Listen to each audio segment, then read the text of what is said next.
নুরুল হক নূর আমাদেরকে জানিয়েছিলেন যে তিনি নাম প্রত্যাহার করে নেবেন, কোনো ধরনের চিন্তা আমাদেরকে করতে মানা করেছিলেন। কিন্তু আমরা চেয়েছিলাম, যেহেতু তারা একটি ভুল করেছে এবং জাতির সামনে আমাদেরকে ভুলভাবে উপস্থাপন করা হয়েছে এবং আমাদেরকে বিতর্কিত করা হয়েছে, যার ফলে আমরা ভেবেছিলাম যে ছাত্র অধিকার পরিষদের পক্ষ থেকে একটি অফিসিয়াল প্রেস ব্রিফিং তারা করবেন, কিংবা তারা কোনো একটি প্রেস বিজ্ঞপ্তির মাধ্যমে অন্ততপক্ষে তারা তাদের ভুলটি স্বীকার করবেন।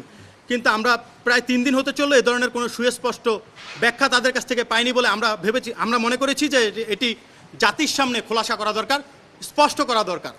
এবং আপনারা জানেন যে আমরা ইতোমধ্যেই স্বৈরাচার এবং তাদের দোসর যারা রয়েছেন, বাংলাদেশ জাতীয় ছাত্র সমাজ তাদের বিরুদ্ধে কিন্তু জিরো টলারেন্স ঘোষণা করেছেন।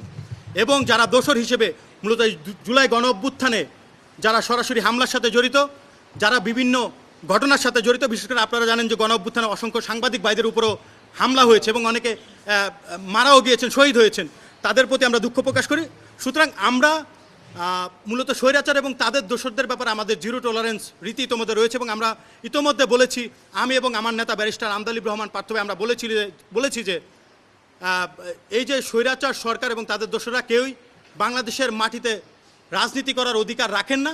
যদি বাংলাদেশের মানুষ তাদেরকে ক্ষমা করে, কিংবা তারা যদি রাষ্ট্রের কাছে ক্ষমা চায় এবং এদেশের মানুষ যদি মনে করেন যে তারা তাদেরকে ক্ষমা করে দিবেন ক্ষমা চাওয়ার পরে, তাহলে হয়তো তারা রাজনীতি করবে, সেটি এদেশের মানুষ সিদ্ধান্ত নেবে এবং এই সরকার সিদ্ধান্ত নেবে।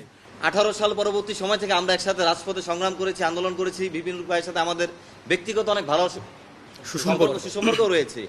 বিশেষ করে আমরা ফেসিবাদ আন্দোলনে একসাথে লড়াই করেছি, ছাত্র অধিকার পরিষদের সাথেও আমাদের একটি ভালো সম্পর্ক রয়েছে। আমরা ফেসিবাদ বিরোধী ছাত্র ঐক্যের মাধ্যমে একসাথে কাজ করেছি। কিন্তু এই গণ অভ্যুত্থান পরবর্তী সময়ে এসে এটি আমাদের জন্য অত্যন্ত দুঃখজনক যে এই সময় এসে এই গায়েবী মামলার শিকার আমাদের হতে হবে, যেটা আমরা ফেসিবাদ আমলে দেখেছি, শেখ হাসিনার আমলে দেখেছি। কিন্তু এই সময় এসে ওই মামলা আমাদেরকে অত্যন্ত বিব্রত করায়, যেহেতু আমাদের রাজনৈতিক জীবনের বাইরেও পারিবারিক সামাজিক জীবন রয়েছে, সেই জায়গায় আমরা অনেক হেয় প্রতিপন্ন হচ্ছি।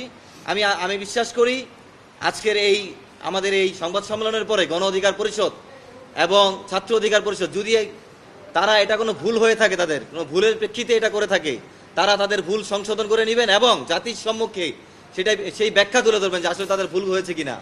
আর যদি কোনো রাজনৈতিক উদ্দেশ্য থাকে, সেটি আমরা রাজনৈতিকভাবে প্রতিহত করবো ইনশাআল্লাহ।